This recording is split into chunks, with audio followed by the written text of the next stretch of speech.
तो हमने जो है प्रीवियस ईयर के जो क्वेश्चंस पूछे गए एग्ज़ाम्स में DSSS में पूछे गए हैं, MB असिस्टेंट प्रोफेसर के पूछे गए हैं। तो जो एग्ज़ाम में आए हुए क्वेश्चंस हैं मैंने वो सीरीज़ स्टार्ट की हुई है, तो आप ज़रूर देखें।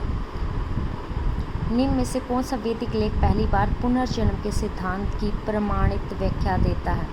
तो पुनर्जन्म के सिद्धांत की जो व्याख्या देता है वो देता है हमें छांदोग्य उपनिषद से हमें मिलती है। इसकी डिटेल देख लेते हैं एक बार। उपनिषदों की कुल संख्या 108 है, किंतु प्रमाणिक उपनिषद 12 है। प्रमुख उपनिषद के बारे में है ये। छांदोग्य उपनिषद में पुनर्जन्म सिद्धांत का प्रमाण मिलता है। छांदोग्य उपनिषद यजुर्वेद का उपनिषद है। भारत राष्ट्रीय आदर्श वाक्य सत्यमेव जयते मुंडकोपनिषद से लिया गया है। प्रमाणित व्याख्या देता है। तो पुनर्जन्म का सिद्धांत के ऊपर क्वेश्चन आए तो इसका राइट आंसर होगा छांदोग्य उपनिषद। अब आगे देखते हैं कि ऋग्वेद संहिता की जो रचनाएं हैं डैश को निर्देशित करती, तो इंद्र को। तो जितनी भी ऋग्वेद में ऋचाएँ लिखी गई हैं वो इंद्र को प्रसन्न करने के लिए लिखी गई हैं।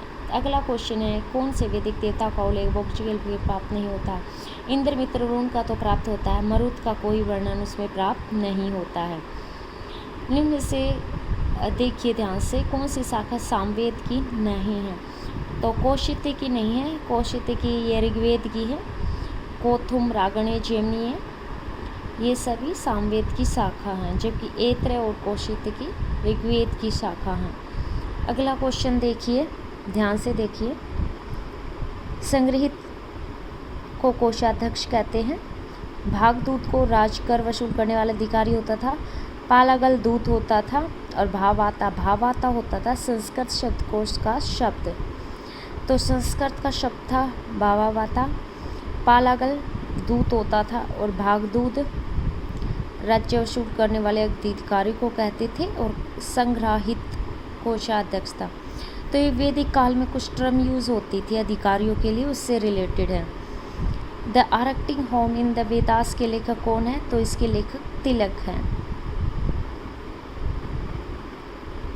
अब आगे देखते हैं, कुछ और इम्पोर्टेंट क्वेश्चंस देखते हैं। देखिए, उपनिषदों की विषय वस्तु बहुत ही आसान है। ये विषय वस्तु क्या है? सत्य की खोज है। तो विषय वस्तु याद रखना इम्पोर्टेंट है। उपनिषद जो है उत्तर वैदिक काल की रचनाएं हैं। और उपनिषदों में क्या क्या लिखा गया है? परमात्मा, आत्मा, मोक्ष, सत्य की खोज, पुनर्जन्म। अभी बताया ना मैंने, छांदो उपनिषद में पुनर्जन्म की व्याख्या की गई है। इनकी विषय वस्तु रही, इसलिए इन्हें प्राविद्य आध्यात्मक विद्या भी कहा गया है। ठीक है, तो छांदो उपनिषद में हमें पुनर्जन्म के सिद्धांत की व्याख्या मिलती है। कौन सा युगम सही नहीं ये बताना है। तो वैदिक साहित्य धर्मसूत्र है, बिल्कुल सही है ये।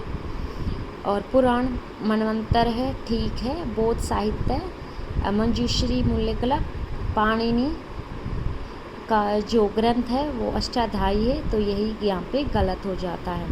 प्राचीन भारत में जिस कन्या के पिता को गो मिथुन देने की शर्त होती थी उससे कहते थे आर्ष विवाह, उसको कहते थे। कन्या के पिता को गो दी जाती थी उस विवाह को आर्ष विवाह कहते थे। ये केवीएस में पूछे गए हुए क्वेश्चन हैं।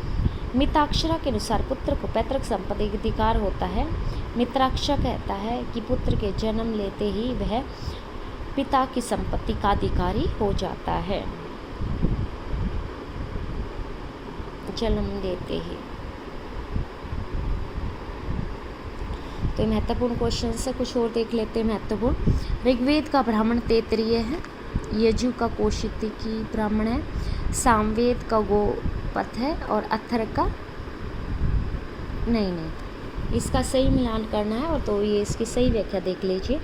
ऋग्वेद का जो ब्राह्मण है, ये जो सही आंसर है यहाँ, जो ऋग्वेद है वो कौशिकी के ब्राह्मण है, यजु का तैत्तिरीय ब्राह्मण है, सामवेद का पंचविश ब्राह्मण है और अथर्ववेद का गोपथ ब्राह्मण है।